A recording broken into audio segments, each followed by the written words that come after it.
தொடர்ந்து தாவக பிரச்சாரத்துக்கு வந்து போலீஸ் அனுமதி நிறுத்திட்டு வராங்க. தமிழக அரசு வந்து தாவகத்தை பயப்படுறாங்களா? தொடர்ந்து பிரச்சாரத்துக்கு போலீஸ் மறுக்கிறாங்க. இல்லைங்க, தமிழக அரசு வந்து பயப்படுறாங்களா பயமுறுத்துறாங்களா அப்படிங்கிறது நீங்க தாவேக்காவை கேட்க வேண்டிய கேள்வி. அது அங்க அந்த கள நிலவரம் அங்கதான் தெரியும். ஆனா இந்த அரசுக்கு எதிராக விமர்சன குரல் கொடுத்தாலே, விமர்சனம் பண்ணா பேசினாலே அவங்க வாயை மூடுறதுக்கான முயற்சிகளை செஞ்சுக்கிட்டே இருக்காங்க.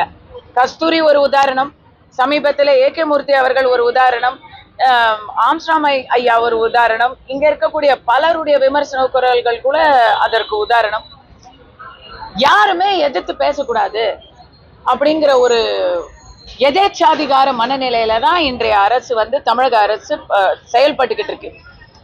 அண்ணா பல்கலைக்கழக விஷயத்துல கட்சி வேறுபாடு இல்லாம எல்லாருமே அதுக்காக குரல் கொடுத்தாங்க, கம்யூனிஸ்ட் குரல் கொடுத்தாங்க. அதை இவங்க எப்படி ஹேண்டில் பண்ணாங்கிறத நம்ம பார்த்தோம்.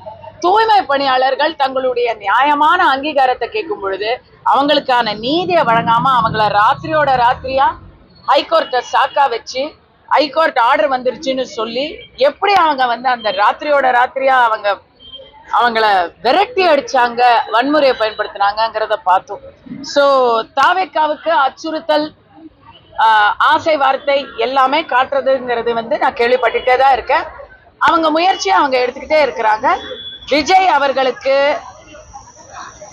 தாவேக்காவினர் கொடுக்கும் முக்கியத்துவத்தை விட திமுகவினர் மிக அதிக அளவுல முக்கியத்துவம் கொடுக்கறாங்கங்கிறதையும் பார்த்துட்டு தான் இருக்கு. ட்ரெண்ட ஃப்ரெண்ட் ஆக்கிக்கோங்க. தந்தி டிவியின் சப்ஸ்கிரைபர்ஸ் அண்ட் ஃபாலோவர்ஸ் குடும்பத்துல நீங்களும் இணையுங்க.